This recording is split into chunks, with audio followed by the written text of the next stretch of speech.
The year was 1913. Woodrow Wilson was president, and powerful banking interests, who had been trying for years, finally achieved their long-term goal of a silent coup d'etat by taking control of the American government. The first thing they did to accomplish their takeover was convince Secretary of State Philander Knox to lie to the American people and tell them that the 16th Amendment, the Income Tax Amendment, had been legally ratified by the states when it was not. The bankers knew that this tax would ultimately end up in their pockets. Because of this fraud, the American people were led to believe there was now a tax on their labor. Congress and the President are completely aware of this fraud, and it was even cited in a recent court case.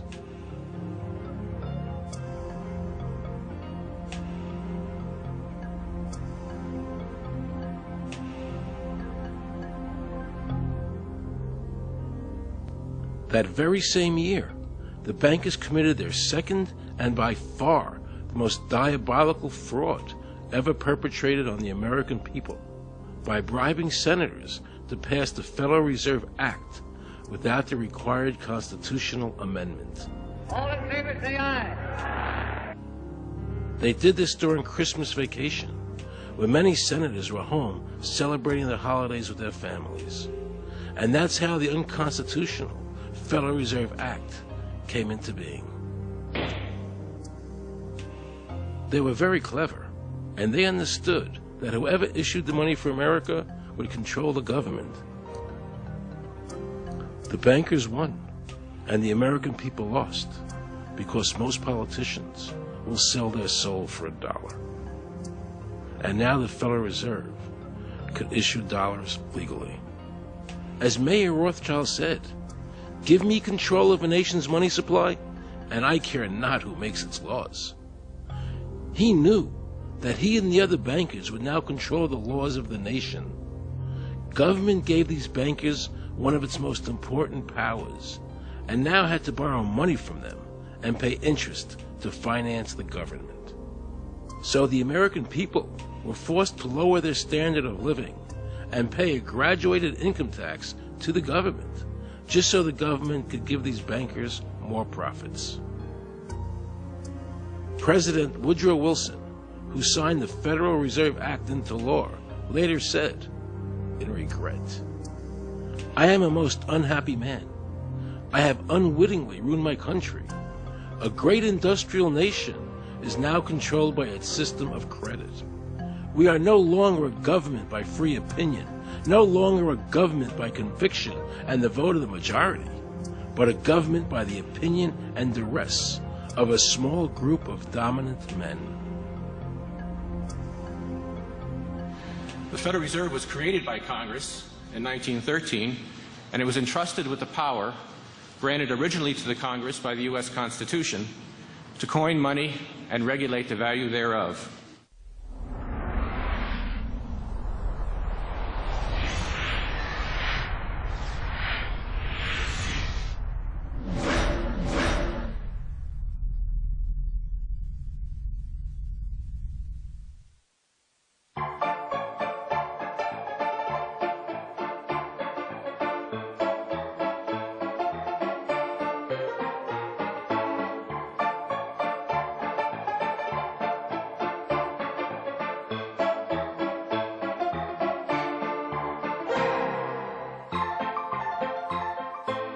What's your name?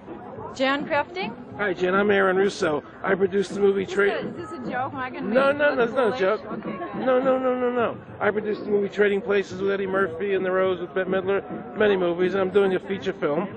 And my film was about my quest to find out whether or not people pay income taxes. Do you pay an income tax? Yes, I do. You do? Yeah. Have you ever seen a law that requires you to pay an income tax? Have I ever read it? You mean in the page, black and white? No, Yeah. no. So you pay the income tax, I assume? Of late. Well, actually, no, I didn't file last year, but Okay. I'm sorry, is this on film? No, I paid my tax. My question to you is, have you ever seen a law that says you have to pay an income tax?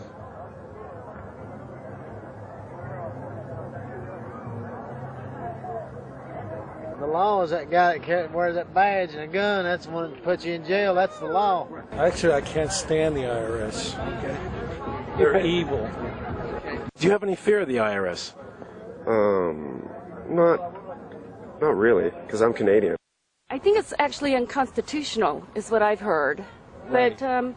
But to avoid any hassle, I pay it. If there was no law and I wasn't afraid of them coming and taking me to jail, absolutely, I wouldn't pay taxes. Okay, then no, I wouldn't pay income taxes. It's a no-brainer. You wouldn't pay it. I wouldn't pay it. Why would anybody? Because that's what they tell us we must do, else we're bad Americans. Would you pay it? No. Would you pay it? No. Why would you pay taxes if you don't have to? What if I told you that all your money that the income tax that's paid into the income tax just goes to pay the interest on the national debt? That's incredible. That's truly incredible. I thought it was for infrastructure and all the other stuff. The income tax is not legal because it would be a direct tax and it is not apportioned as the Constitution demands. If it's against the Constitution, then why are we doing it?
I really expected that, of course, there's a law that you can point to in the law book, the code, that requires you to file a tax return. Of course there is. Maybe I don't know what it is right then as he was speaking to me, but sure. So naively, I agreed to go off and research it and get back to him. 3.5 months later, I was at that point where I couldn't find the statute that clearly made a person liable, at least not me and most people I know. And I had no choice in my mind except to resign. I had to leave the IRS because I presented evidence that I had accumulated indicating that the agency was violating the law and violating people's rights. And I asked the agency for a response to my sincere concerns. And the answer I got was that they would not respond to my concerns and that they would provide me with the paperwork necessary to tender my resignation. But We the People Foundation for Constitutional Education put a full-page ad in the USA Today on July 7, 2000. And within the body of that ad was a $50,000 challenge for anyone that could show the law. And to me, $50,000 is a lot of money. So I went after that and did the research based on the fact that I thought, let's put this baby to bed. I'm hearing all these rumors. I'm going to kill 2 birds with 1 stone. I'll answer these people's questions that are asking me, and then I'll win this $50,000. And, based on the research that I did throughout the year 2000 and that I'm still doing, I have not found that law. I've asked Congress. We've asked a lot of people in the IRS commissioners, helpers. They can't answer, because if they answer, the American people are going to know that this whole thing is a fraud. I was surprised to hear these highly trained and decorated IRS agents telling me there was no law requiring American citizens to file a 1040 or to pay an income tax on their labor. I haven't filed an federal income tax return since I left. I have not filed a tax return since 1999. Approximately 67 million people don't file an income tax return. I made a decision to go to Washington so I could attend the We the People Foundation press conference. They were going to serve a class action lawsuit on the IRS, signed by over 3,000 people, because the IRS has refused to show the law that makes Americans liable to file a 1040 or to pay an income tax on their labor. I was very curious as to why the IRS refused to show the law, as it seemed such a simple thing to do. Yet I was skeptical about the Foundation's claims. There had to be a law, right? I mean, we've all been told over and over and over again that we had to pay income taxes. No answers, no taxes. No answers, no taxes. No answers, no taxes. Most people believe that the income tax system is legal and that the revenue from the tax is used in the public interest. However, there is a substantial, conclusive body of evidence that proves that our income tax system represents the most pernicious form of tyranny. It is the greatest hoax ever perpetrated by government against the working men and women of America. American citizens, along with the Foundation, have been asking the IRS to specifically provide them with the underlying legal foundation upon which they administer and enforce the personal income tax laws in our country. At the national level, when people would attempt to contact somebody of a much higher authority, say the commissioner, same kind of thing. They would get answers that were in effect non-answers. There are a group of people standing outside today who assert that no law requires you to pay taxes and that you will not answer their petition to the government as to whether they're required to pay taxes. Are they required to pay taxes? I've been paying my taxes ever since I had my first job, and I think it's a fundamental construct of our nation that those of us who expect and demand the services from our government that the government provides, be they the protection of our country through the military, or be they the education of our children, or be they the protection of our environment, that we must pay for those services. So yes, I think there is a fundamental obligation, and that it's an understood and well accepted one.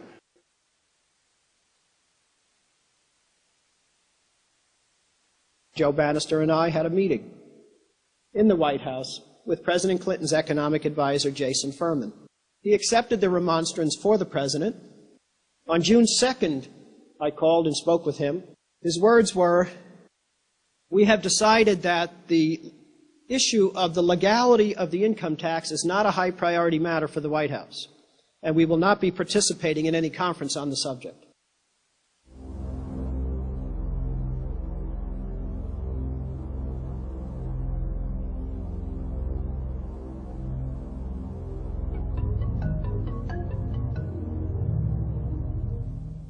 I decided not to eat until my death or until the government agreed to send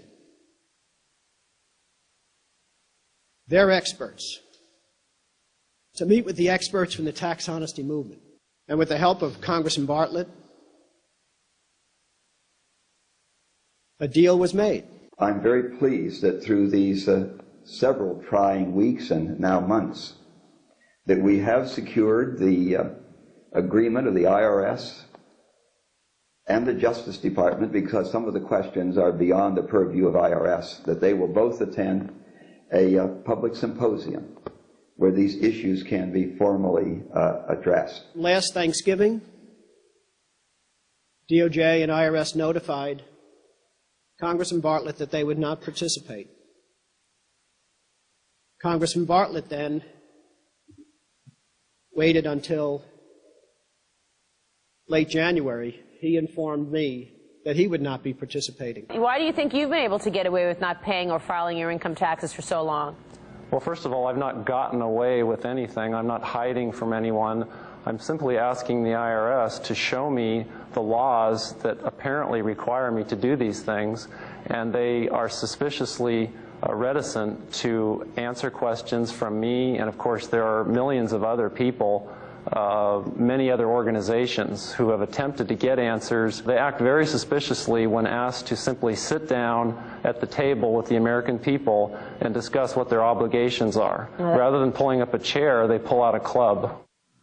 As a matter of fact, David K. Johnston of the New York Times asked Terry Lemons of the IRS, why won't the IRS answer the questions set forth in the petitions from the American people.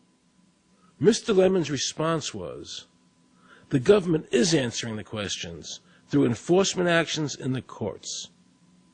This is a very chilling remark on the government's use of brute force instead of civility and logic.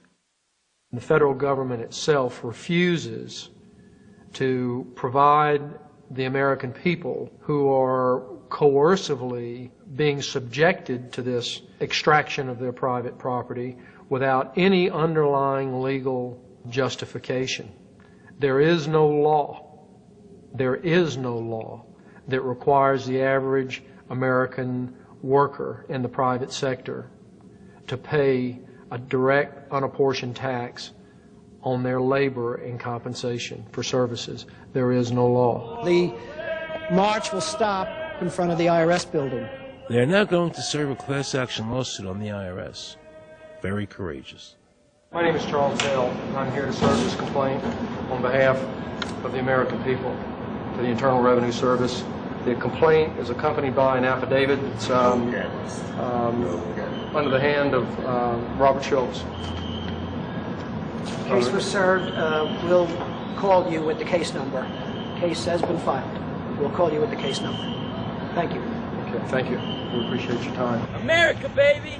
Freedom! Today, effectively, the people have said to their servant government that that our rights are not going to be any longer denied, and that we're going to have answers to our petition, our legitimate, lawful petitions for redress of grievances, which are guaranteed in the First Amendment to our Constitution. So once and for all, we will get an answer. On August 31st, 2005, federal judge Emmett Sullivan ruled, the government does not have to answer the American people's questions, even though it is guaranteed in the First Amendment. Our courts have made a decision that government does not have to show the law that it enforces. And the press never reported on this. Have we given this judge the authority to overrule the Constitution, the very foundation of American life?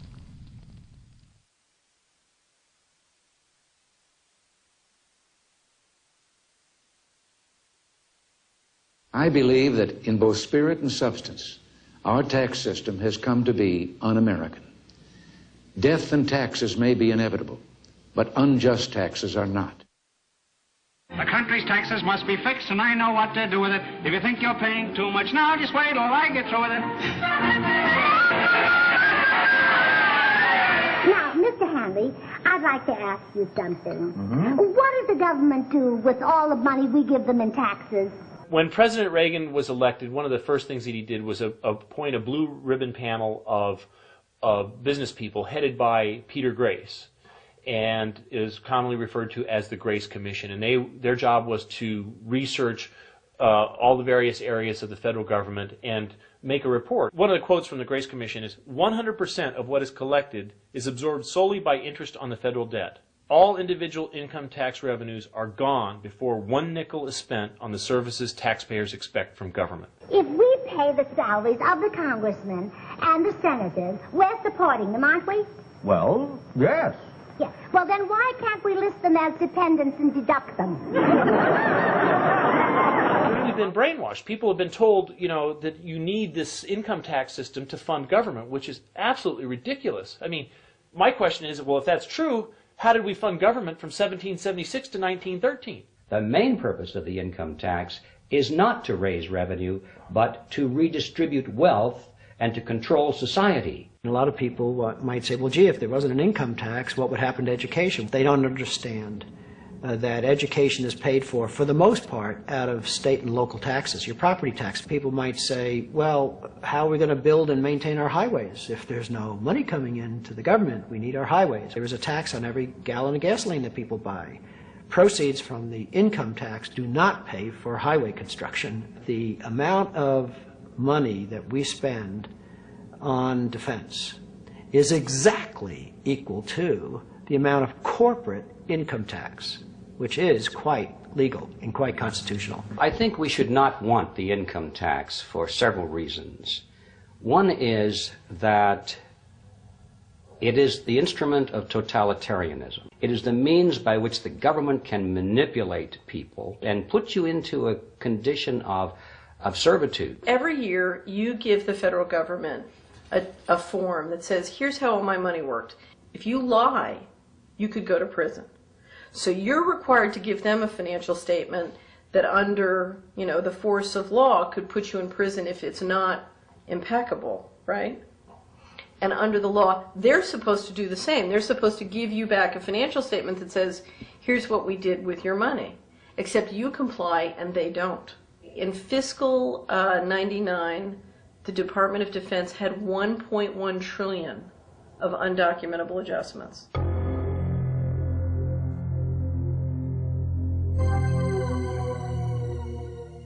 The following year, they had 2.3 trillion of undocumentable adjustments. I decided to call the IRS. I spoke to Anthony Burke in Media Relations. He was very nice to me, and I explained to him that I was an award-winning film producer and that I was doing a documentary on the IRS. He seemed a bit stunned by this, then explained to me that Commissioner Everson nor anybody else would go on film to discuss the income tax. But he did say he would call me back. I thanked him for that, but I couldn't help wondering, why was the government making it so difficult for people to see the law? So I decided to bring my crew down to the IRS building to see if I could find some employees to interview. And here's what happened. I said you cannot film here, that's it. Who are you to tell me I can't film here? What's the law? Just tell me where the law is that says that. Can you show me the law that says I can't film here? Is America a free country? I told him they couldn't film here, and he's asking 9 million questions. I told him that's the federal government law.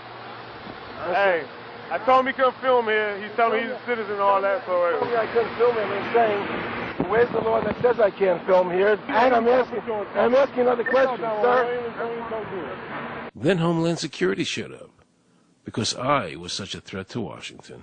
You got a driver's license up? Yeah, I do. Get that away from me. After convincing Homeland Security I really wasn't Osama bin Laden, I kept wishing the IRS would allow me to interview somebody. Why wouldn't they show the law? What were they so nervous about? I began to have a frightening thought. What if it was our own government we had to be afraid of? With that disturbing thought in my mind, I went to see a group of tax experts.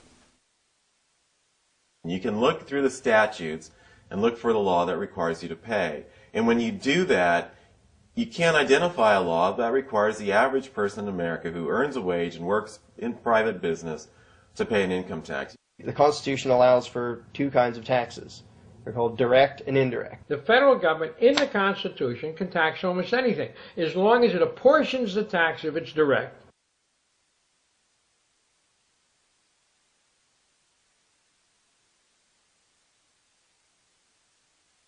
The indirect tax is, for example, an excise tax. I can avoid the excise tax on gasoline. I can choose to ride my bicycle. I can avoid the excise tax on tobacco. I can choose not to smoke, or I can grow my own tobacco.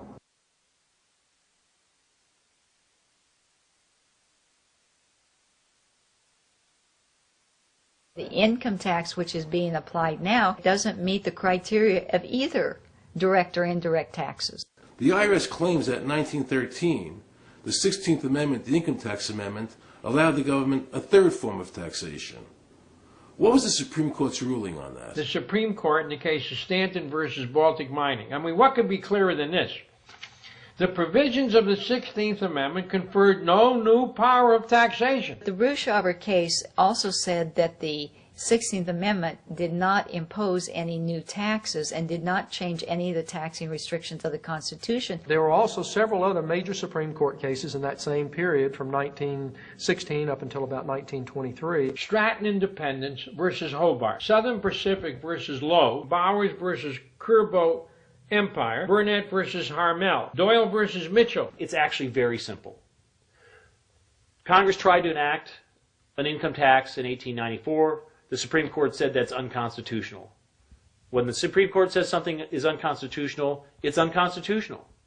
They tried again in 1913, and the Supreme Court said the 16th Amendment conferred no new power of taxation. So, if they didn't have it then, and they didn't get it, they don't have it.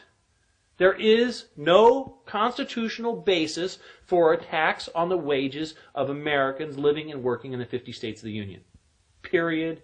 End of argument. I have a letter here from Daniel Inouye's office of the United States Senate that says, based on the research performed by the Congressional Research Service, there is no provisions which specifically and unequivocally require an individual to pay an income tax. Period. End of story.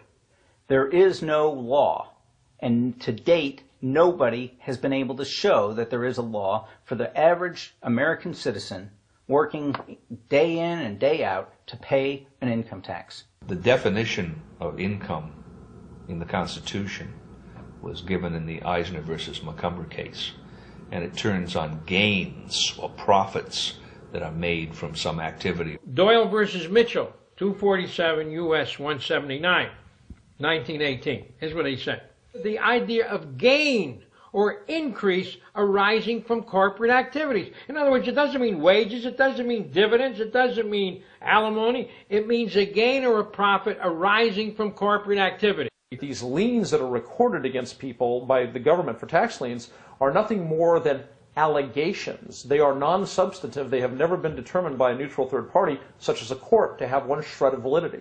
If you ever get a notice of an audit or anything else, the first thing you should do is a Freedom of Information Act request for records that they're using to substantiate or justify the audit. There is nothing in the Internal Revenue Code that creates any such thing as an income tax evasion or crime. There's nothing in the code that allows IRS agents to seize property. The government is involved in judicial blackmail. The government knows that if it legally seizes somebody's property, that person doesn't have the funds and he can't even get a lawyer who can help him. I conducted investigations in the Title 18, the Criminal Code, the U.S. Criminal Code. And in there, the statutes and the regulations are very specific as to what's violating the statute. In the Internal Revenue Code, Title 26, there's nothing specific in there. I mean, even the FBI feared the IRS. You have to understand that an agency which will unlawfully impose a tax that doesn't exist is not going to care. If we, the people, don't know what our rights are, they're not going to tell us. If Americans just learned that the IRS was actually knowingly deceiving them, that would be enough for them to rise up and put a stop to it. This small booklet includes the Constitution of the United States, the Bill of Rights, the Declaration of Independence. This is a document that every citizen should read. It's a document which freed an entire nation. This is the Internal Revenue Code, and this document, and the unlawful application of this document by the Internal Revenue Service has enslaved the nation that this document attempted to free. I was very impressed with the people in the tax honesty movement. They weren't kooks. They were highly intelligent, well-researched, and very genuine. I was wondering why I never heard about all these Supreme Court decisions in the media. So I really wanted the IRS's point of view, because to get the true story, it was imperative I hear both sides. I kept wishing Anthony Burke would call me back. He seemed like an honest man. I then proceeded to call my message machine. Hi, this message is for Aaron Russo. This is Anthony Burke at the Internal Revenue Service. Let me suggest some people that you might want to think about talking to. One would be Don Alexander, who's a former commissioner who's here in town in Washington.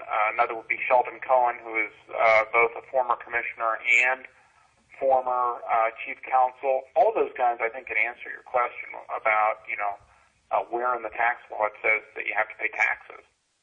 Wow, good news, I thought. So I called Sheldon Cohen because he used to be the IRS commissioner. He wrote the tax code, and he was also general counsel to the IRS.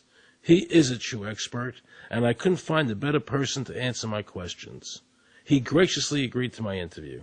The reason I'm doing this documentary is because there are many people in America today who believe that there's no law that requires them to pay an income tax or file a 1040. And there are many people going to jail for it, fighting over it. The Internal Revenue Code is authorized by the 16th Amendment. I think it should be clarified. I think government should be transparent to the people. Why doesn't the IRS commissioner sit down with them and just explain it in clear English? Why? I don't think they really care. I think they're just playing word games. You don't think they're sincere people? No, I don't think they're sincere people. What does voluntary compliance mean? And why does the IRS code say it's voluntary to comply, not mandatory? That's a word euphemism we use. We use voluntary compliance when we talk about traffic signals. Most people, at 2 o'clock in the morning, do you stop at a red light? Yeah. Is there a cop there? Well, sometimes I don't. Well, I do, and most of us do. Most of us do. Right. But that's voluntary compliance. That was a complete perversion of logic. Traffic laws state that it is mandatory to stop at a red light. The IRS code says it's voluntary to comply. Mandatory and voluntary are the complete opposite of each other. Yet he wants us to believe that they mean the same thing.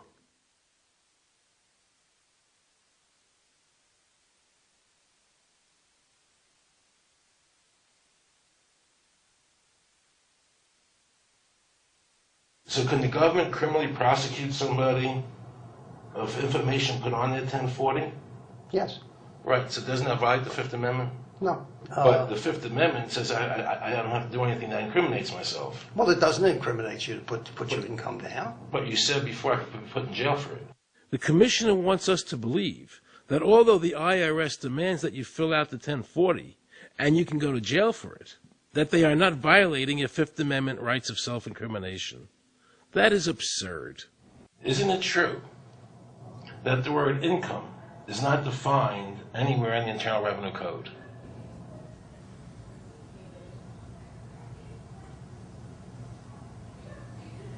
The law says that the government has a right to tax income from any source derived. So, but the word income is not defined in the code. It just says income without a definition of what income is. That's right. Correct? Yeah. But there are many different kinds of taxes. Well, how can an American citizen know what income is if the code doesn't define it? If they're paying an income tax... Because the courts have all defined it.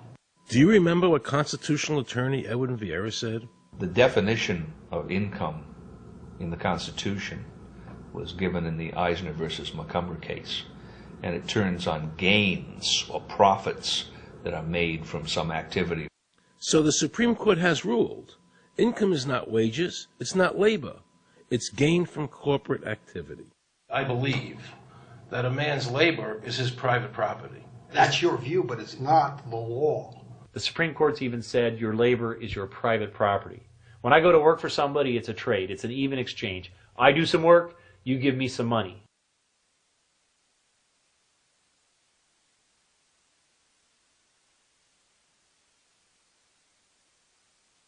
In 1916, we had the Bruce-Shaber case and the Stanton case. And the Bruce-Shaber case and the Stanton case said that the 16th Amendment gave the government no new taxing power. I'm not going to argue the niceties of that with you. And it came up again in a case called Peck versus Lowe, where the Supreme Court said the 16th Amendment did not extend Congress's taxing power to any new or accepted subjects. In other words, if you weren't taxable before the 16th, you weren't taxable after the 16th. Today I interviewed a juror, who sat on a case, and they found the person not guilty for lack of filing, okay? And I asked her why they found him not guilty. And she said because the IRS couldn't show us the law that made him liable to file a 1040. All they need to do, if there is a law, is to show us the law, which, of course, they never did. And the reason they didn't do it was why? Because there is no law. Title 26 requires you to file a return. But doesn't Title 26 have to be in compliance with the Supreme Court decisions?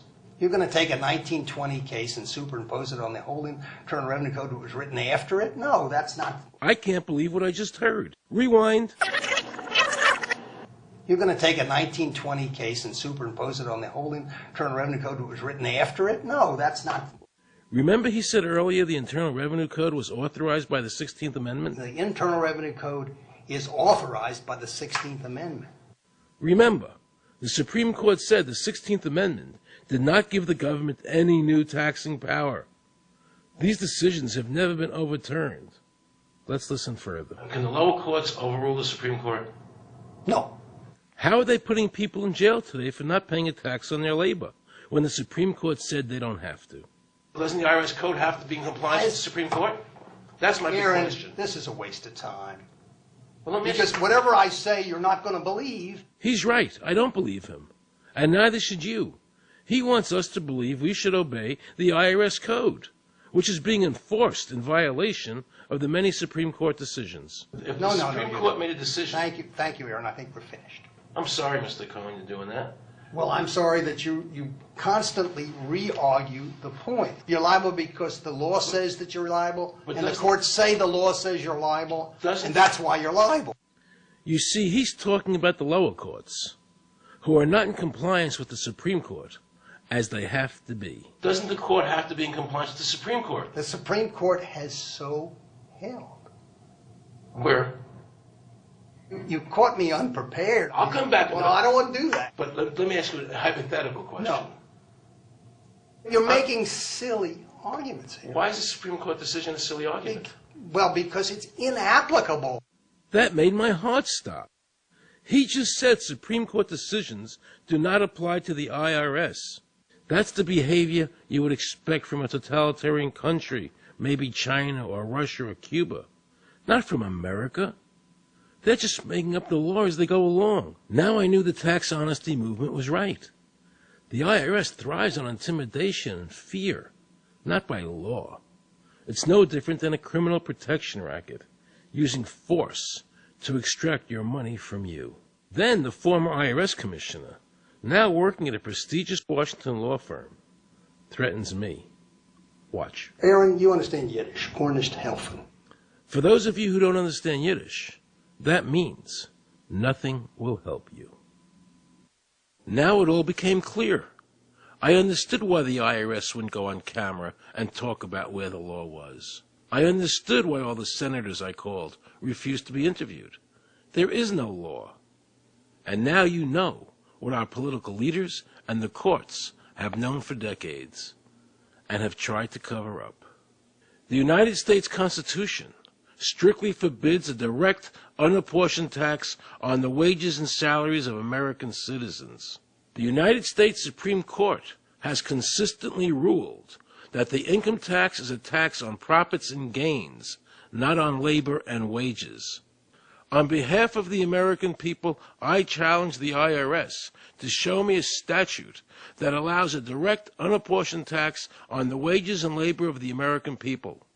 And if I'm wrong, I will give my most humble apologies to the IRS. If the IRS is wrong, and there is no law, then every person who's been jailed should be let out of jail immediately, and any assets seized should be returned to their rightful owners.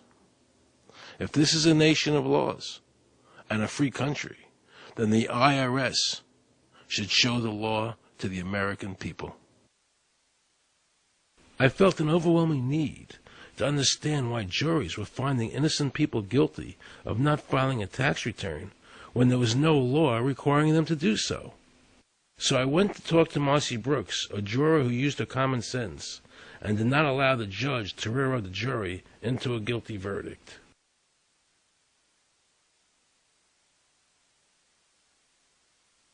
He was being tried for 4 counts of not filing his income tax. Okay. And our question was, well, what is to decide?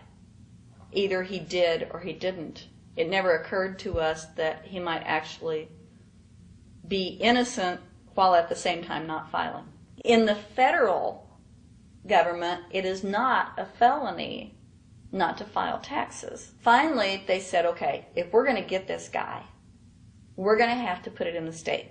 They called up the IRS agent, Agent Craner. Craner? Yeah. Robert Craner? Mm-hmm. This is Ken Doherty. He's also an investigator with the Illinois Department of Revenue. This is a request for a copy of the delegation of authority order. Right. And I talked to my boss about that, and he said that my badge is that. Badge is the authority. I thought it had to be in writing. The last question that the defense asked him was, did you write any of this down? And Agent Craner looked right at him and right at us, and he said, "I never wrote anything down." And yet when we saw the video, there he was, writing notes, you know. And so I'm thinking, okay, at this point, the judge is supposed to say, "Agent Craner, it is clear that you have committed perjury." It wasn't even noticed. It finally came to the climax. Mr. Harrell looked right at the prosecutor, and he said, "I will tell you the same thing I have told over and over again to government officials. You show me the law that requires me to file a tax return, and I'll be glad to do it." And again, I ask, under what is the requirement that you claim under the Private Duty stuff? And the requirement under the regulations is what section? My question to you is, what particular act are we discussing here that I am liable to do these things that you claim I'm liable to do? Your exact question would be again? Okay, what is the section that what? But I guess I'm still not understanding your question, Mr. Harrell. Well, you must be familiar with what that you have the police powers to enforce. Yes. The prosecutor absolutely ignored him. And he started slandering Mr. Harrell. Just started attacking his character. They're calling us tax cheats, they're calling us fanatics, they're calling us weirdos. I don't care what you call me, but I have one question. Where is the law? Show me the law. They can't let this turn into a rational debate, because if they do, they lose it. So they have to insult people and say it's frivolous. We felt like that there was an overall arrogance and that they were railroading Mr. Harrell and wanting us to participate. Judge Coogan, he looked right at us and he said, "I will instruct the jury according to the law." We were sent to deliberation. The judge promised us that he would give us the law. And we looked and we looked and it was not there. We wrote a note to the judge asking for a copy of the law. 10 minutes later, we get a note back. You have everything you need. But there was no law. And he had promised us. At that point, I felt betrayed. I felt like this man promised us the law, and that's what this whole thing is about, the law. We request it, and he still denies us the law. And the reason they didn't do it was why? Because there is no law. Remember, we're talking about the Illinois state law here, okay, which is a law in Illinois. So we got out that law, and we read it several times, and I said, okay, wait, you know, because they kept saying, but this is a law in Illinois. And I said, look at the beginning of it. It says, anyone required to file a federal income tax return is required to file an Illinois tax return. I said, if it is true that he's not required to file a federal return, then that nullifies the Illinois law. Two people, they kept saying, but he's going to get by with it. And I said, what is he getting by with but his rights? If there is no law, he's not breaking a law. He's just standing on his rights. Are we going to deny him that? That's when this one juror sat back and kind of rolled his eyes and he said, you mean we don't have to pay taxes?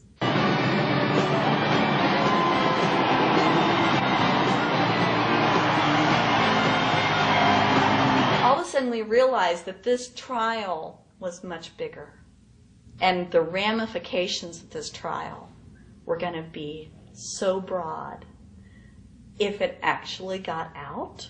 I mean, it's like we had just discovered this great government secret. And so when we came out for the delivering of the verdict, the judge was, I'm sure, even at this point, I'm sure he still thought we would give a guilty verdict.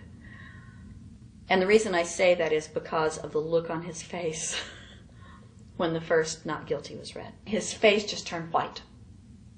I mean, it's like, I don't believe this. The second time, you could hear people out in the audience, just in the courtroom, just going, wow, and the judge is just getting red in the face. I mean, he was just livid. And the judge got up and left. I sat there and I thought, this truly is a victory for the people.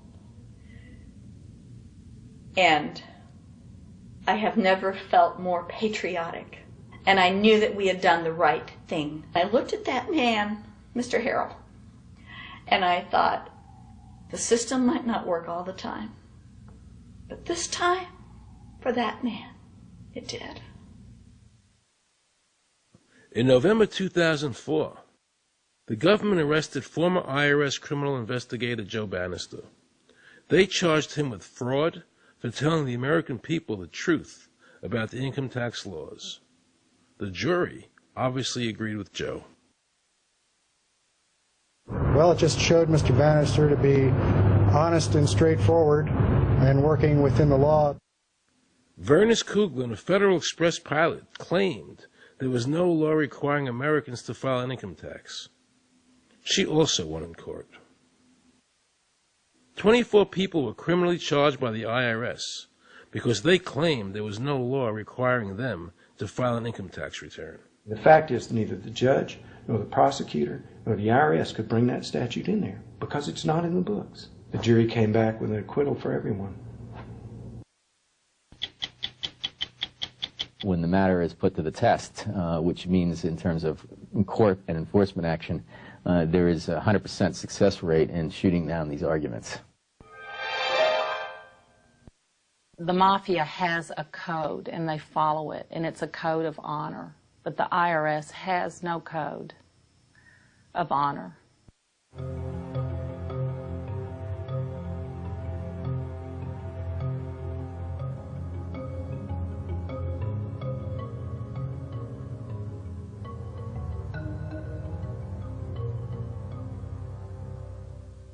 Meet Judge Dawson, a federal judge presiding over the Irwin Schiff tax case, who denied Irwin the ability to prove to a jury that there was no law requiring Americans to file an income tax return. He denied Irwin the right to prove to a jury there was no law by stating, "I will not allow the law in my courtroom." But the judge made sure the government never had to show the law as written by telling the jury, "You must follow the law as I give it to you." Nobody can know what the law is, because the law is what the judges say the law is. The lower courts today will not allow people, especially in tax cases, to bring in Supreme Court decisions as their evidence.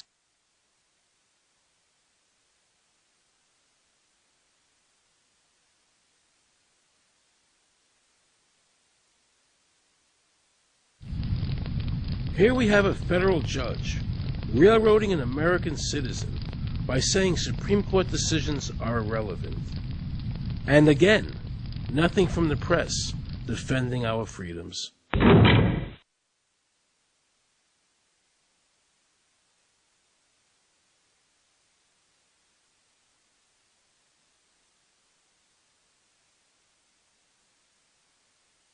So if you ever find yourself as a juror on a tax case, be sure to ask the judge to show you the statute written by Congress that allows the government to tax the wages of the American people.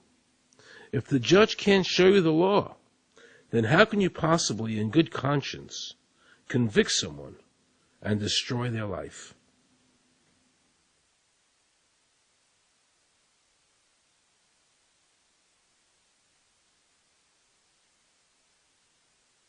Let's see how the IRS treated one of America's greatest heroes, and someone I cherished as a child. Joe Louis was an American icon. Victorious in his first 27 fights, the Brown Bomber quickly rose to heavyweight champion of the world. His 1938 knockout of German Max Schmeling, who represented Hitler's Aryan ideal, earned him the admiration of millions of Americans. Is watching carefully. Louis measures him right to the body, a left up to the jaw, and Schmeling is down. The count is high. Right after Pearl Harbor was bombed, Joe had a title fight where he donated his fee to Navy War Relief. Well, I'm not working for nothing. I'm working for my country, and I think that's about the greatest piece of work that anybody can do. Well, I certainly agree with you for that, but you're turning over an awful lot of money. Well, we all turn over a whole lot for this country at this time. Joe volunteered for the segregated army and defended his title while in the service, this time donating his normal fee to Army relief. I'm only doing what any red-blood American would do. Since the checks were in Joe's name, the IRS taxed him on their full amount, even though he never saw a penny of it. At the end of the war, Joe was awarded the Legion of Merit. But what most people didn't know was that the IRS was charging him $50,000 a year in interest alone on his debt. When Joe's beloved mother died, leaving him $600, the IRS immediately seized it. They also confiscated all of his children's trust funds. Joe was forced to continue fighting until he was 37 and out of shape, just to pay off his ever-mounting debt to the IRS, which grew to $1 million, $100,000 a year just in interest. At the end of his life, Joe was forced to become a greeter at a Las Vegas hotel just to make ends meet. It was a shameful thing to see a man like him, great fighter, great human being, being humiliated and destroyed in this manner, because after all, when you owe Internal Revenue money, no matter what you have, they take away from you. And they took a lot away from Joe Louis.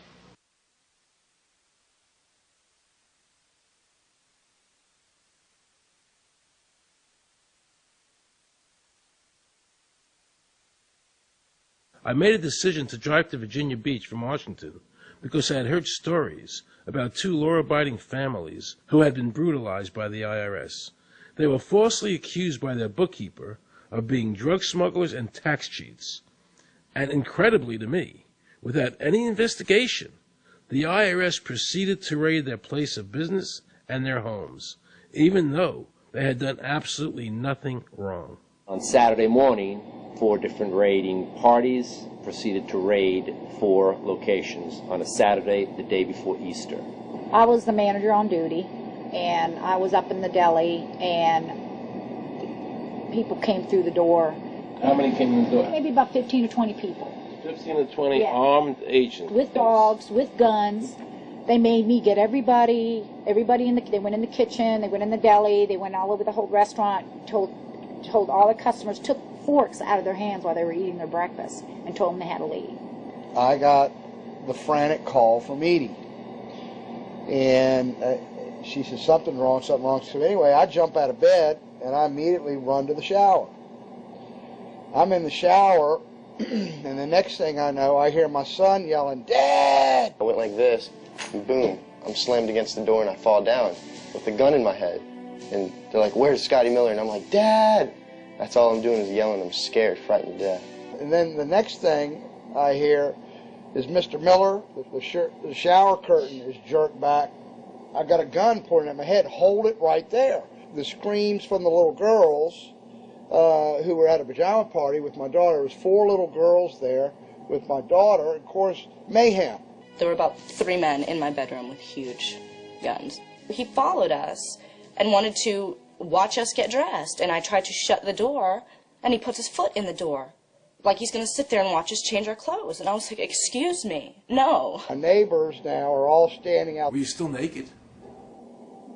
Well, they handed me a towel at that point. I had a towel wrapped around me.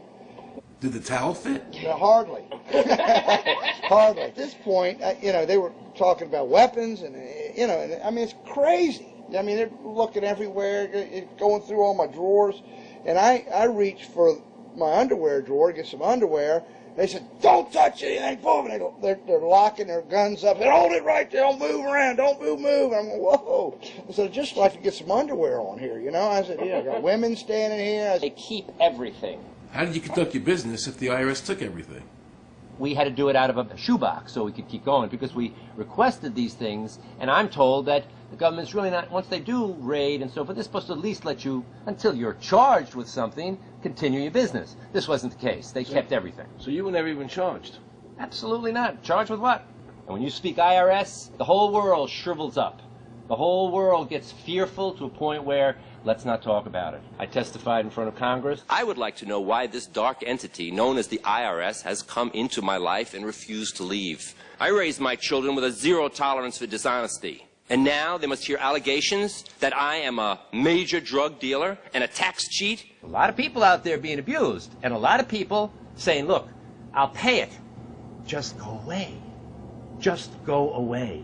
When all that happened, we had to file bankruptcy. We've had cars taken away from us. Kept my daughter from going to college.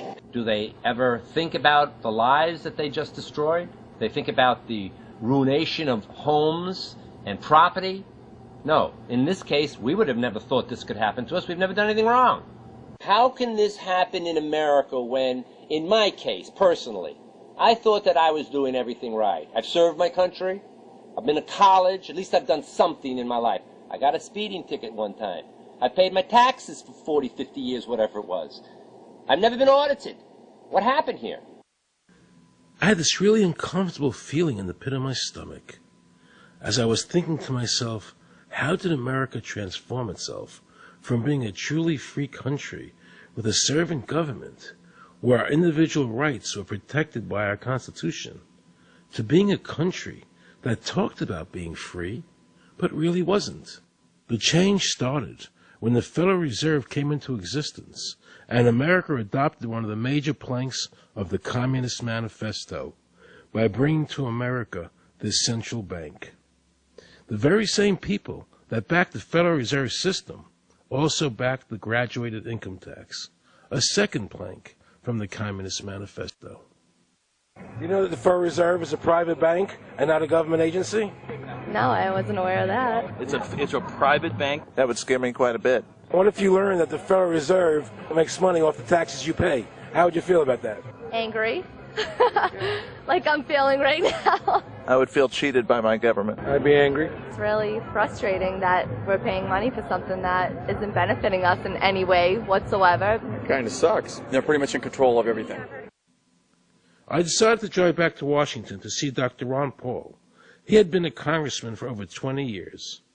I had met him previously in 1998 when I was running for governor of Nevada, and I knew him to be an honest and sincere man, and I thought he'd be very helpful in letting me know what the future holds for the American people. Who owns the Federal Reserve? It's secret, and we can't find out what's happening. But the Congress created it, and it's not authorized in the Constitution. The government borrows money from a private corporation using the name Federal that prints United States on it, and then it pays back to the Fed, which is owned by private banks. We don't know who all those private banks are. The money that the government is paying back to the private bankers is the money that comes from you and me. Why in the world would the American government borrow money and pay fees on it when it has the authority to make the money itself interest-free? The Federal Reserve is no more federal than Federal Express. I've never seen a full list of ownership for the Fed. I don't think anybody has. The government works for a private bank, and the private bank works for its owners. The true masters. People talk to me about, the issue of Republican versus Democrat, as if they don't get it. And I say, look, here's the way you get it. It's organized crime. All you do is you call the Republicans the Genoveses, and you call the Democrats the Gambinos. The people at the top, they treat it like a crap game, like it's their crap game, like they're making lots of money. Occasionally somebody at the table shoots each other, but the moment anything threatens their crap game, they all unite to protect it.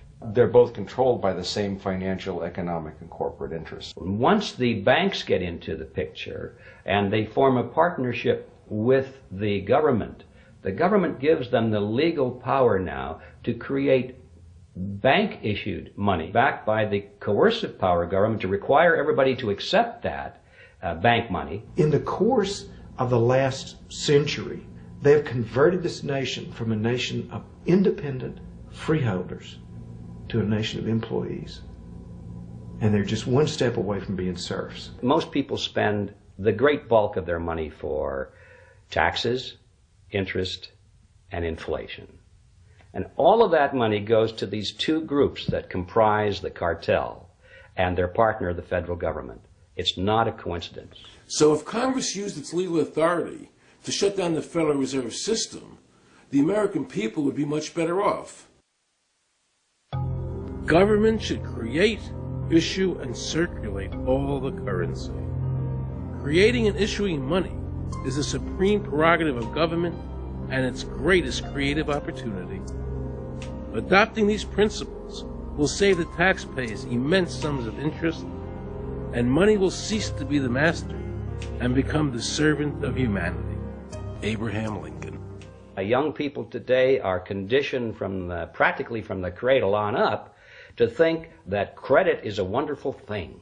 You don't want to damage your credit. You want to do what you can so that you can go to the bank and get a good loan. There are no people who own their own property, who own their own houses, who own their own business, who finance their own business. They're only debtors. The average young person today has no concept that he's being drawn into a web, a trap, like he's in the feudalist system, only he's going to like it. He's going to think, this is wonderful. I got my new red Corvette, and I'm in debt for the rest of my life, but I'm looking good. A decision was made. Let's get all the debt up, let's move the jobs abroad, and instead of re-engineering your skills, we're going to dumb down America, and so the middle class will disappear. Really what most of the people in this country have become is food for the debt machine. When a person borrows money, it puts a noose around their neck and makes them servant to the lender, which is exactly what the Federal Reserve System is designed to do. And now our Congress, so dominated by the banks, is helping them to entrap people even further by passing new bankruptcy laws, making it more difficult for the people to declare bankruptcy and get a fresh start, while at the same time allowing the banks to charge very high rates of interest. This is the way the Democrats and Republicans, working with the banks, legally enslave the nation. Credit card industry is a huge political contributor. And unfortunately, a certain number of... It just seems so, like I say, just bald. This idea that credit card industry gives a lot of money to the government so they will protect them even to the just abject disinterest of their own constituents. That happens kind of a lot. The board of directors of the Federal Reserve System is chosen by the president from a list prepared by the bankers themselves. The process of finding a Greenspan replacement is ongoing and is being managed by a small group of people responsible for coming up with a list of nominees. It's important that whomever I pick is viewed as an independent person from politics.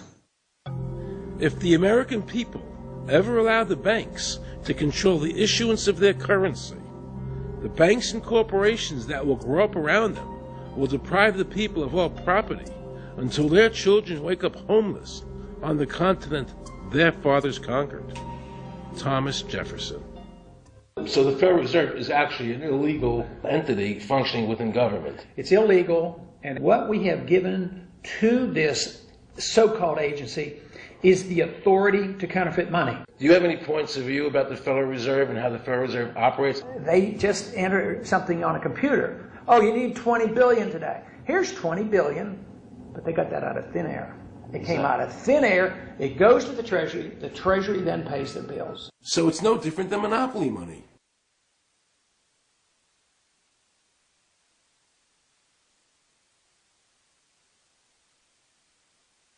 The cost of living is so high today because the Federal Reserve and the federal government have destroyed the purchasing power of the dollar. The dollar today is actually worth about 4 cents, despite the fact that the government, the Federal Reserve, and the media keep telling us that they're protecting the value of the dollar. This is a lie. All countries who have ever attempted to create money on thin air, the currency is eventually destroyed. Why did we give a monopoly of creating money out of thin air to a private corporation? The result is exactly the same as if someone were picking your pocket every year, because that's exactly what they're doing. Originally, paper was a receipt which is used as evidence that the money exists. Over the years, of course, the government has disconnected the paper from the actual tangible substance, which is money. So now we have a piece of paper which is evidence of nothing. In the past, people were able to take their receipts, the paper, to the bank and get the real money, the gold, in exchange for the receipt. This limited the amount of money that could be printed, thereby protecting the purchasing power of your savings. You don't have to worry. That's good, because I work 3 jobs and I feel like I contribute. You work 3 jobs? 3 jobs, yes. Uniquely American, isn't it? I mean, that is fantastic. In the absence of the gold standard, there is no way to protect savings from confiscation through inflation. There is no safe store of value. Gold stands as a protector of property rights. Alan Greenspan, before he went to work for the Federal Reserve System. Now Alan Greenspan and the other central bankers want you to believe that the receipt, the paper, is the real money. This is nothing more than sleight of hand. It's a magician's trick. Because for them to maintain control over the government and the people, they have to convince you that this paper is really money. Because that is the essence of their power and our powerlessness to maintain control over our own government.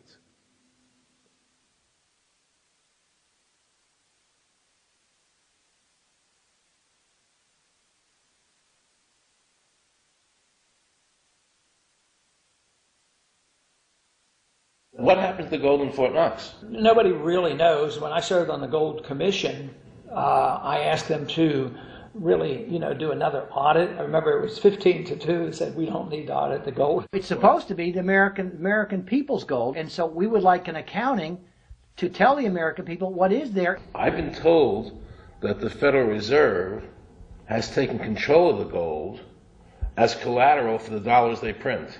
They list gold on their balance sheet. How could the Federal Reserve, this private bank, list gold on their balance sheet? They claim they're holding that for the Treasury. So that puts private bankers in control of the American gold. They could have taken all of America's wealth. That's a possibility. Shouldn't the Congress stand up and say, where is the American people's gold? They're not audited. They control the money of America, and it's not audited? There is no audit. Oh, wait a second. Doesn't the Federal Reserve work underneath the Congress? Congress ignores their responsibility to do any oversight. The president really has no control, nor does the Congress have any control over this cartel. It just has the appearance of control. In the final analysis, the Federal Reserve bankers, with the help of the Democrats and Republicans in Congress, have swindled the American people. They have taken the true wealth of America, the gold, and given us a piece of paper in return. And again, not a word from the press. These frauds are going to continue until Congress is no longer intimidated by the Federal Reserve bankers, and Congress uses their legal authority to shut down the Federal Reserve System and to stop this loss of our freedoms.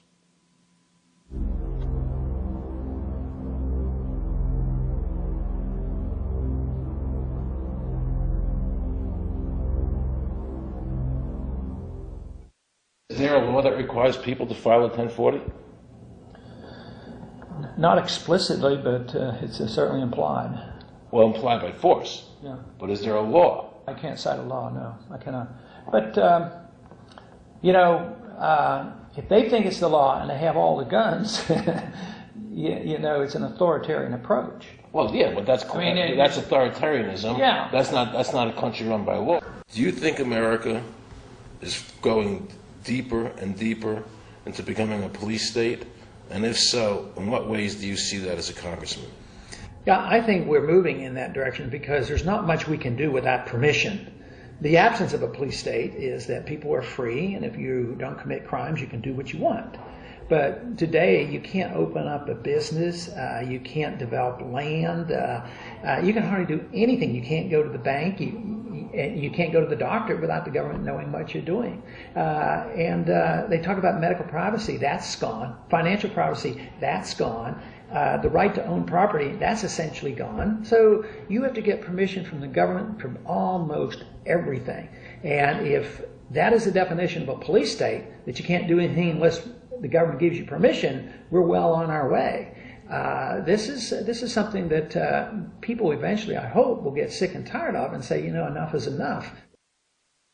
I sincerely believe The banking institutions, having the issuing power of money, are more dangerous to liberty than standing armies.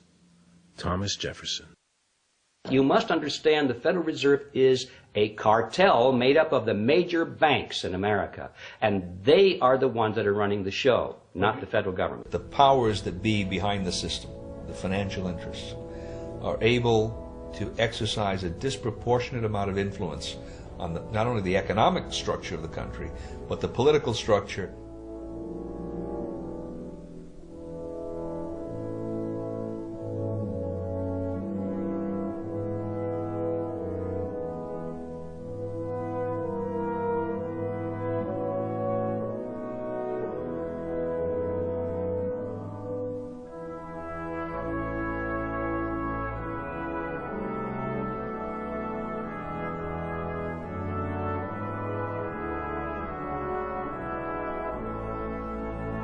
This would be like the ultimate reaching of government into our personal health lives, which would be unbelievable. And not even our government, some, bureaucratic, diffuse, multinational, secretive government.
I just want to assure the American people that, one, I've got the authority to do this. American people expect us to protect them and protect their civil liberties. I'm going to do that.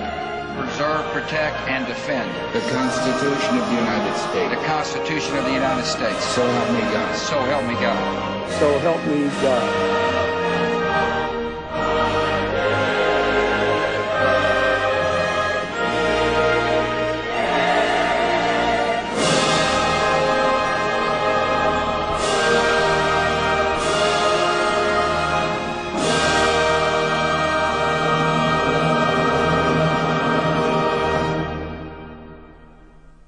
What happens if your own government is using more force and more coercion on its own citizens for the purpose of achieving its political ends? Is that government engaged in terrorism? Now let's watch the government add insult to injury to the people of New Orleans. No one will be able to be armed. We will take all weapons. That happened today in this wealthy neighborhood where homeowners had armed themselves to protect their mansions. Residents were handcuffed on the ground. In the end, police took their weapons but let them stay in their homes. Wasn't that kind and generous of the government to allow people to stay in their own homes? How thoughtful. Of course, they couldn't defend themselves from looters. For many of the police and guard troops, it is an uncomfortable job to do this in an American city. You never expect to do this in your own country. Walking up and down these streets, you don't want to think about the stuff that you're going to have to do. We are losing our right to property. The government is getting more pretext to seize it, using the power to confiscate it with eminent domain. The asset forfeiture laws have proliferated. It's easier for the prosecutors to come in and make an accusation against you and confiscate your property even though they have no evidence that you've done anything wrong. Guilt or innocence doesn't really matter that much because it's very convenient for the government. Unfortunately, what is being sold to the American people today as Americanism, if you peel off the label, you find so much similarity to what we were fighting against when we were fighting communism and Nazism and fascism. The government's now putting a national ID card together and they want checkpoints. We will be carrying our papers, and they have recommended there'll be checkpoints throughout the country. Isn't that what Nazi Germany did that everybody in America was against? Checkpoints, proof. Papers, please. May I see your papers? May we see your papers?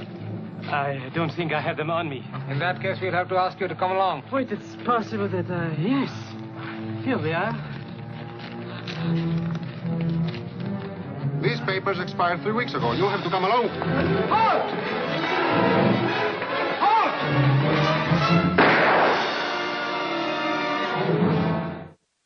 In the new legislation, the national ID card is in it. It takes 3 or 4 pages to describe, and it will be connected with our driver's licenses. The states will be instructed on exactly what they have to do. Social security numbers will be used. Some type of a physical proof, such as fingerprints or retinal prints, have to be on it.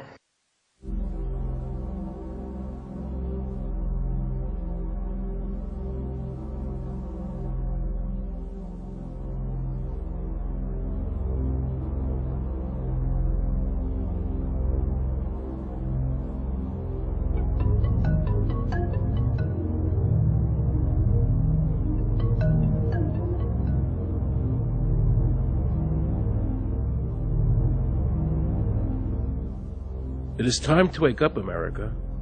These ID cards are not about defeating terrorism, but they are all about controlling the American people. I arranged an interview with Catherine Albrecht, a leading authority on the RFID chip.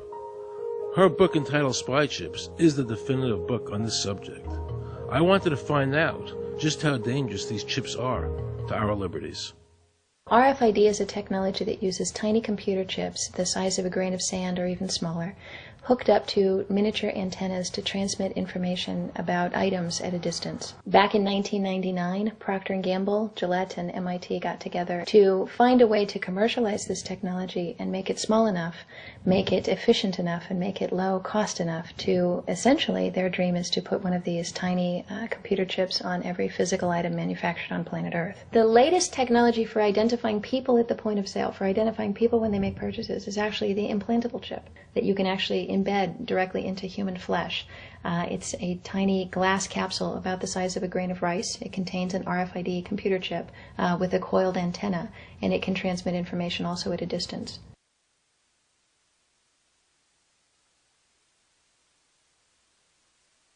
Can a microscopic tag be implanted in a person's body to track his every movement? There's actual discussion about that. You will rule on that, mark my words, before your tenure is over.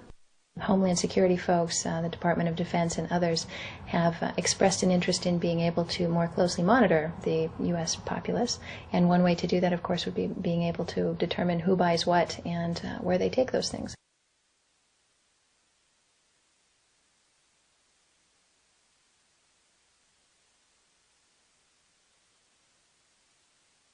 Radio waves can travel through walls, they can travel through wood, they can travel through the things we normally rely on to protect our privacy. For example, your purse, your backpack, your pocket, anything you're wearing or carrying. Kraft Philadelphia cream cheese has been tagged with RFID and sold to consumers, as have Mach 3 razor products and other Gillette razor products, without the knowledge of the consumer. One of the tiny chips could actually even be the dot on the letter I on the back of the fine print on a package that you purchase. They were talking about having reader devices in every airport, on every bus, on every train, on every port, on every dock. One of the most worrisome applications of RFID are proposals to put them into cash, meaning that you would be able to track every banknote, where it had been, who it had been issued to, and create, in essence, an audit trail. That would essentially take away the anonymity of cash that we now enjoy today. The ATM machine itself, as the money came through the roller device, would be reading each number, and they would know who you are because, of course, you identify yourself at the bank before you take money out. And down the road, when you go to pay at a major retailer, It would also be possible for them, as they're putting the money into the cash drawer, to simply feed it through a little reader device. It would go in, it would tag that number and transfer possession from Aaron Russo, say, to Walmart. Once everything you do is tied down to a single number and there is no longer the ability to pay with cash, then all it takes to render you a non-citizen is to simply turn that chip off. You will no longer be able to really participate in any function in society, including buy food. So through the implementation of the Federal Reserve System, the American citizen has gone from being a private individual who had real money, gold, in his possession that was private, to a citizen who has no privacy because all money is now being digitized. They can deduct whatever amount of money they want out of your digits whenever they want. They can trace you whenever they want. You'll be at their mercy.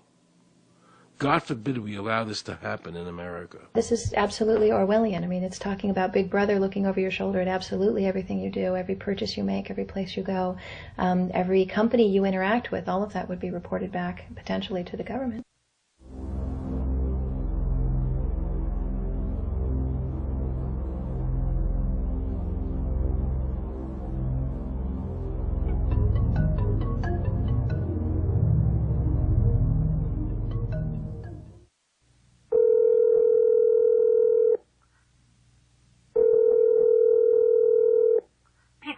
Guaranteed hot in 30 minutes or it's free. This is Mary. May I take your order? Hi, Mary. Yes, I'd like to order. Is this Mr. Kelly? Yes. Thank you for calling again, sir. I show your national identification number is 610-204-9998-45-54610. Is that correct? Yes. Thank you, Mr. Kelly. I see you live at 736 Montrose Court, but you're calling from your cell phone. Are you at home? I'm just leaving work, but I'm... Oh, we can deliver to Bob's Auto Supply. That's at 175 Lincoln Avenue, yes? No, I'm on my way home. How do you know all this stuff? We just got wired into the system, sir. Oh, well, I'd like to order a couple of your double meat special pizzas. Sure thing. There'll be a new $20 charge for those, sir. What do you mean? Sir, the system shows me that your medical records indicate that you have high blood pressure and extremely high cholesterol. Luckily, we have a new agreement with your national health care provider that allows us to sell you double meat pies as long as you agree to waive all future claims of liability. What? Do you agree, sir? You can sign the form when we deliver, but there is a charge for processing. The total is $67 even. $67? Well, that includes the delivery surcharge of $15 to cover the added risk to our driver of traveling through an orange zone. I live in an orange zone? Now you do. Looks like there was another robbery on Montrose yesterday. You could save $48 if you ordered our special Sprout Submarine Combo and picked it up yourself. Comes with tofu sticks. Those are very tasty, sir. Good value, too. But I want double meat. Well, I'm sure you can afford the $67 then. You just bought those tickets to Hawaii. They weren't cheap, eh? Oh, but I see you checked out the budget beach bum at the library last week. Up to you, sir. All right. I'll get the Sprout subs. Good choice, sir. Gotta watch that waist if you're hitting the beach, eh? 42 inches. Wow. Man, I'd say tofu and sprouts is, like, required. That's how much? Just between you and me, there's a $3 off coupon in this month's Total Men's Fitness magazine. Your wife Betty subscribes to that, right? Anyhow, clip that and it's $19.99 even. Whoa, looks like you maxed out on all your credit cards. Bring cash, okay? Have we become so controlled and so ignorant about our rights that big institutions and big government can do whatever they want with us, even without our approval? I knew for certain the Founding Fathers would resist to the death what is happening in America today. And I, for one, will not accept a national ID card. And if nobody accepts a national ID card, and nobody can board a plane without one, then let the airlines go bankrupt. And if you can't open a bank account in a big money center bank, then open an account in a small local bank.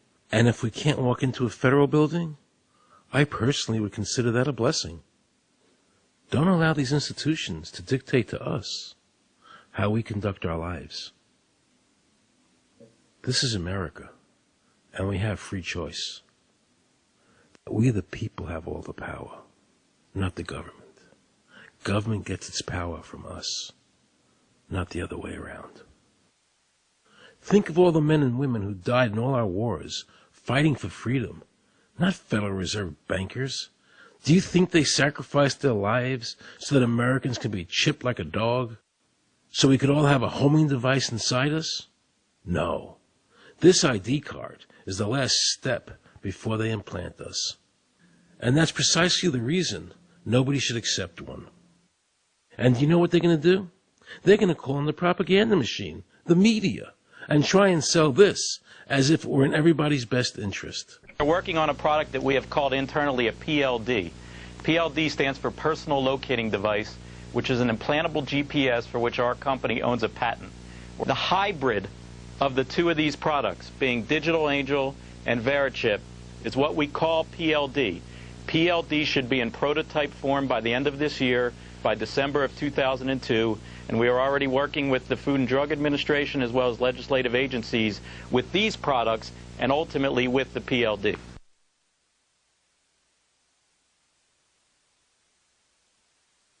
We have a Florida family who are really pioneers in a brave new world. They have volunteered to be the first ever to have microchip identification devices implanted into their body. After 9/11, I was really concerned with the security of my family.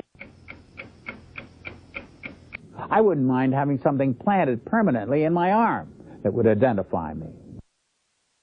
Talk about identification papers. Watch what happens to a woman in Florida whose license was suspended.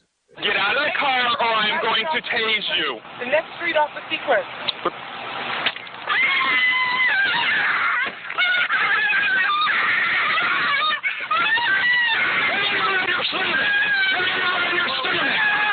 On your stomach. Do it now. Put your hands behind your back. Do it now. Do it now or you're going to get tased again. Do it now. Do it now. On your back. Put your hands behind your back.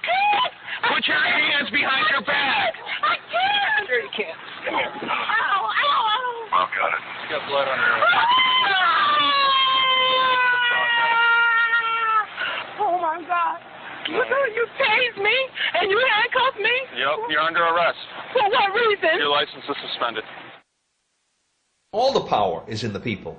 And to the extent that government becomes alienated from the people, does things that people don't want, power is transferred until you finally come to a police state, totalitarian state, whatever word you want to give it, where the desires of the people really have no consequence. They go out and they vote. Doesn't make any difference which candidate they elect.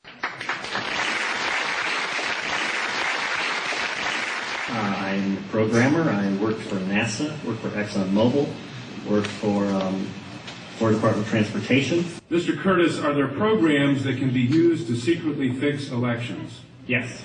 How do you know that to be the case? Because in October of 2000, I wrote a prototype for President Congressman Tom Feeney at the company I worked for in Oviedo, Florida, that did just that.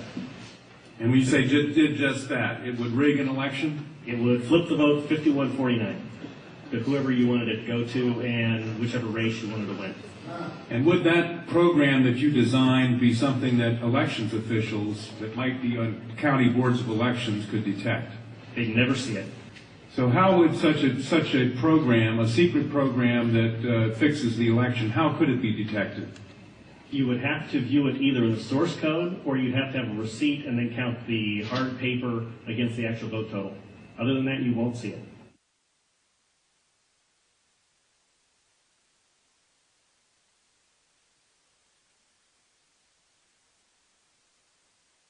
Given the availability of such vote rigging software and the testimony that has been given under oath of substantial statistical anomalies and gross differences between exit polling data and the actual tabulated results, do you have an opinion whether or not the Ohio election, presidential election, was hacked? Yes, I would say it was. So in other words, there is absolutely no assurance whatsoever on anything with regard to these machines? Absolutely none.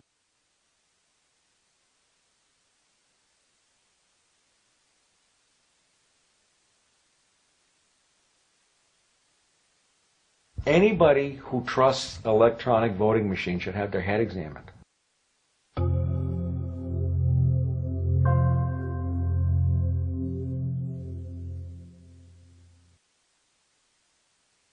Many of the voting machine companies are owned and operated by foreign agencies.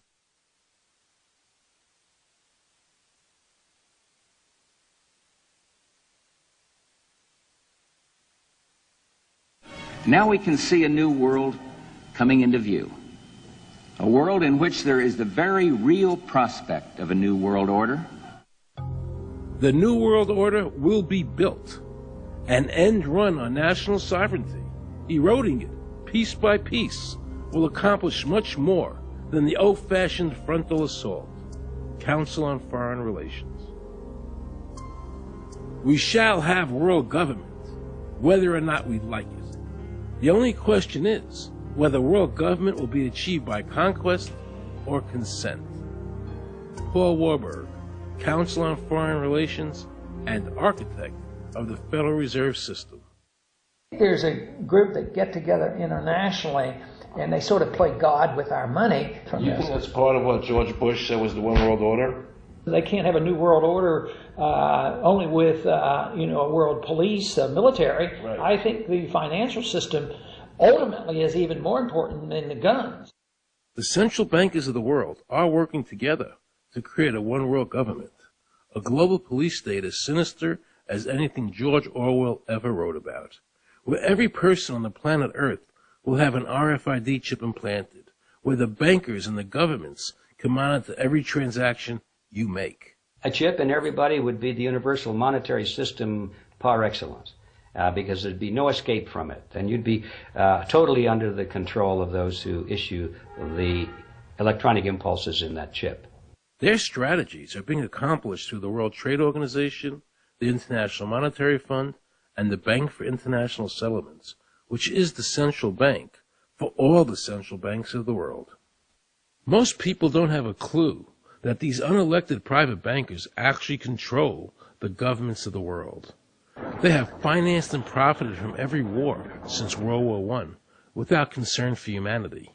The war in Iraq is an attempt by the Federal Reserve and their partner, the Bank of England, to control the Middle East and to make it a part of the New World Order. To defend the New World Order, U.S. soldiers will have to kill and die. Arthur Schlesinger, Counselor on Foreign Relations.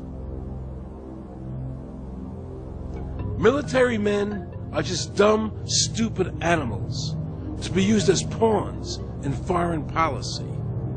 Henry Kissinger, Council on Foreign Relations.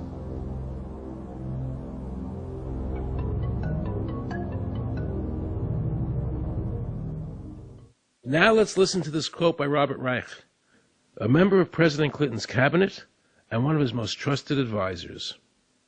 The dirty little secret is that both houses of Congress are irrelevant. America's domestic policy is now being run by Alan Greenspan and the Federal Reserve. America's foreign policy is now being run by the International Monetary Fund. When the president decides to go to war, he no longer needs a declaration of war from Congress.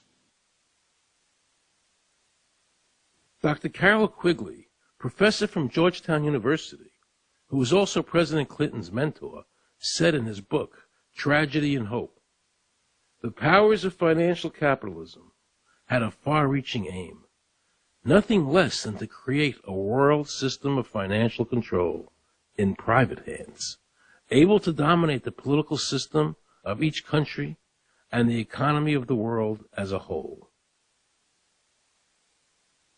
And then President Clinton's Deputy Secretary of State, Strobe Talbot, said, in the next century, nations as we know it will be obsolete. All states will recognize a single global authority. All these supposed free trade agreements, NAFTA, GATT, CAFTA, are truly nothing more than the governments of the world and the central banks working together to create a one-world government. They are not free trade. These treaties are government-managed trade, and they are destroying the American worker. Through these treaties, the bankers are actually beginning to control the laws of the world. The fact is that this relationship between the bankers, the government, and the huge multinational corporations is the very reason why the government no longer enforces its immigration laws. The bankers want a one-world government without borders, and the American government is obeying them. If the government was so worried about terrorism, why are they leaving the borders open, but at the same time telling American citizens they need an ID card with an RFID chip?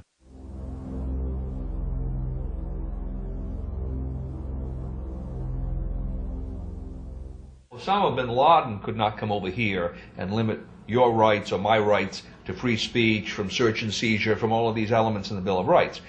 Impossible for him to do that. They could never accomplish that on their own. But through our government, they've apparently accomplished that. Look what happened in Europe. The people that voted down the European Constitution wanting each country to stay sovereign. Yet the private central bankers are pushing the governments forward to make this Constitution happen, even though the people voted against it and clearly do not want a world government nor one European government.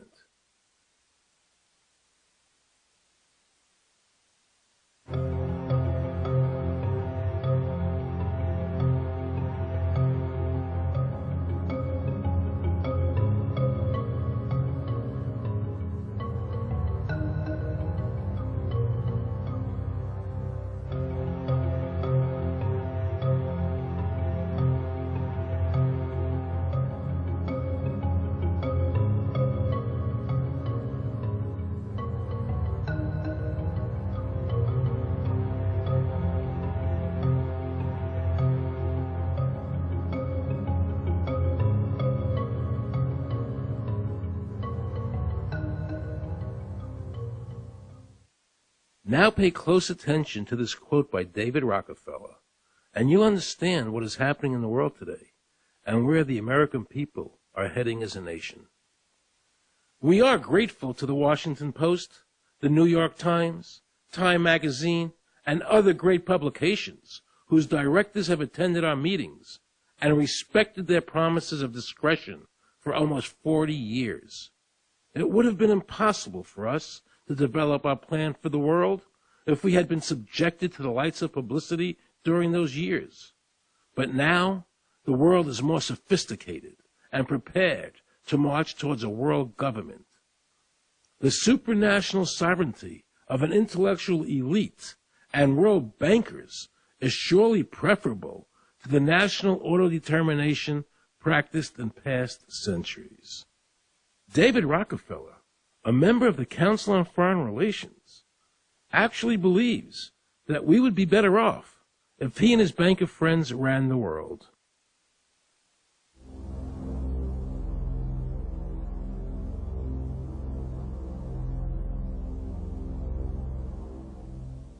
Benito Mussolini had a great quote about fascism. He said that fascism should be called corporatism more properly because it's the perfect merger of power between the corporation and the state. That's how he defined fascism. And that's what we're seeing here. The media controls the information that a person gets. In various ways, they can make sure that the average American watching the tube or reading the newspaper is going to come out with a certain mindset. He's going to say, this is good, that's bad, and that's all they have to do. You look at the ownership of corporate media in this country. Who owns CBS? Viacom? Who owns NBC? GE? Who owns ABC? Disney? Americans have been taught to expect their salvation from government instead of recognizing government as the most dangerous threat they'll face in their lives. And the United States putting together a constitution now for Iraq. You know, why don't we just give them ours? I mean, think about it. It served us well for over 200 years, and we don't appear to be using it anymore, so what the hell?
I think that the ultimate choice that's being presented to mankind is that it's time to either evolve or perish.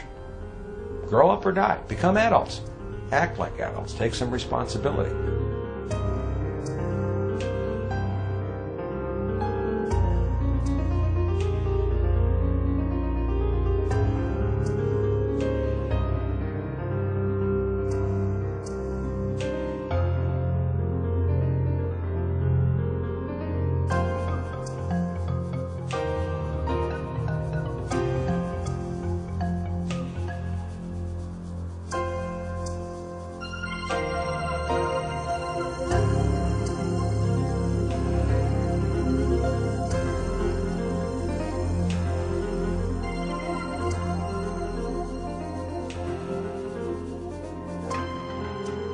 I like the old idea where you could do what you thought you could do and what you wanted to do as long as you didn't hurt other people.